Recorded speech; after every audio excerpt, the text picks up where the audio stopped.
পাহাড় মানেই ভালোবাসা, পাহাড় মানেই আবেগ। আর সেই আবেগের বশে অনেকেই আমরা ভেবে থাকি পাহাড়ে যদি আমার একখানা ছোট্ট ঘর হতো। সেই স্বপ্ন পূরণ করার প্রথম ধাপ ভিত পুজো উত্তরাখণ্ড আলমোড়া জেলার খুঁটে আমরা করেই ফেললাম।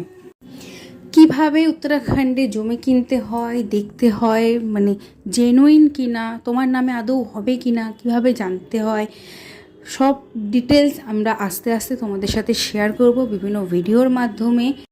এখন আমাদের পরবর্তী উদ্দেশ্য এবং লক্ষ্য হলো নিজের একটা পাহাড় বাড়ি করা, ছোট হলেও নিজের হোক। পরবর্তীকালে উত্তরাখণ্ড ঘুরতে গেলে যেন হোমস্টে বা হোটেলে ঠাঁই না নিতে হয়, নিজের বাড়িটাই যেন আমার আশ্রয়ের ঠিকানা হয়। কারোর যদি কিছু কোয়েশ্চেন থাকে বা জিজ্ঞাসা থাকে দয়া করে তোমরা কমেন্টস বক্সে জানাও। আমরা চেষ্টা করব তোমাদের কোয়েশ্চেনের অ্যান্সারগুলো ভিডিওর মাধ্যমে দিয়ে